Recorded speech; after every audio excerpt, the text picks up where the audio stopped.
मागील अनेक वर्षांपासून प्रलंबित असणाऱ्या हद्दवाढीच्या प्रश्नासाठी हद्दवाढ कृती समितीच्या वतीनं जोर धरण्यात आलाय। यासाठी वारंवार लोकप्रतिनिधी आणि महापालिकेचे अधिकारी यांच्यासोबत बैठका सुरू आहेत।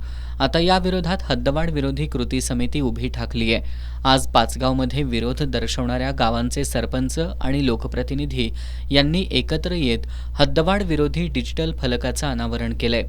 कोल्हापूर शहराच्या बकालपणाला जबाबदार कोण असा आशय असणाऱ्या या फलकावर अनेक सवाल उपस्थित करण्यात आलेत। यामध्ये शहरी नागरिकांना चांगले रस्ते का नाहीत, पाणी पुरवठा पुरेसा का नाही, रस्त्यावरील अनियंत्रित पार्किंग आणि अतिक्रमणाला कोण जबाबदार, सगळीकडे कचऱ्याचे ढीग का आहेत, केएमटी मोडकळीस का आली, 100% घरफाळा जमा का होत नाही, चुकवणारे कोण आहेत, इतक्या वर्षात परीख पुलाला पर्याय का दिला नाही, असे सवाल या माध्यमातून उपस्थित करण्यात आलेत। शहरातील कचरा, पाणी प्रश्न, रस्ते यासह वाहतूक कोंडी, आरोग्य व्यवस्था यांचा विचार करता शहरापेक्षा गावं बरी असा सूर यावेळी उमटला। यावेळी अनेकांनी आपलं मनोगत व्यक्त करत हद्दवाढ विरोधी आपल्या तीव्र भावना व्यक्त केल्या।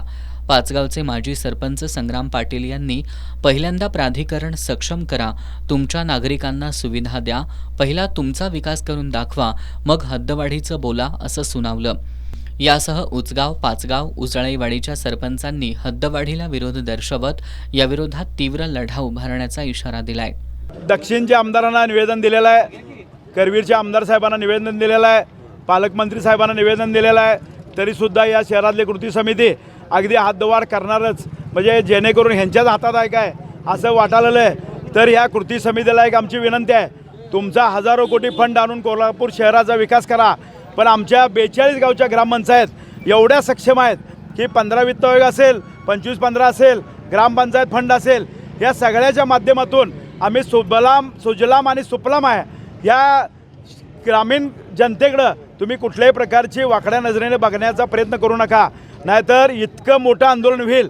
या 42 गावची जनता जर रस्त्यावर उतरली तर हद्दवाढ कुठं पळून जाईल हे सांगता येणार नाही, अशा पद्धतीची आम्ही परिस्थिती करू। पहिला कोल्हापूर जिल्ह्यामध्ये जे काही विकासच्या नावावर जे काही अजून भरपूर काम राहिले, रस्ते असतील, गटर असतील, काही अजून जिल्ह्याचा विकास, कोल्हापूरचा विकास झालेला नाही। आणि तुम्ही त्या कोल्हापूरमध्ये जर पाचगावसारखे बाकीचे सर्व गावांना घेत असाल तर कसा विकास करणार? मला इतकंच म्हणायचं आहे की जी काही आता ही गावं आहेत ती शेतीप्रधान गाव आहे, शेतीचा विकास होणं महत्त्वाचं आहे। जर ती शहरामध्ये गेली तर शेती राहील का?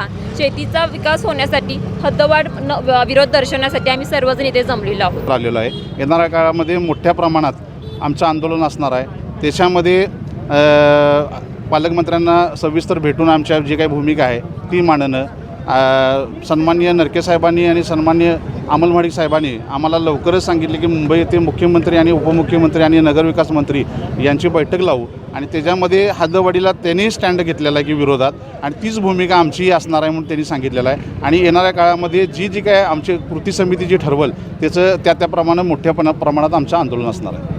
यावेळी कळंब्याच्या सरपंच सुमन गुरव, मोरेवाडीचे अमर मोरे, वडणगेच्या संगीता पाटील, माजी सरपंच सचिन चौगले, सरनोबतवाडीच्या शुभांगी अडसुळे, बालिंगाचे मयूर जांभळे, वळिवडेच्या रुपाली कुसाळे, गांधीनगरचे संदीप पाटोळे, पीरवाडीचे सागर लाड, कंदलगावचे राहुल पाटील, मुडशिंगीच्या अश्विनी शिरगावे, गोकुळ शिरगावचे चंद्रकांत डावरे, शिंगणापूरच्या रसिका पाटील, आंबेवाडीच्या सुनंदा पाटील हे सरपंच उपस्थित होते।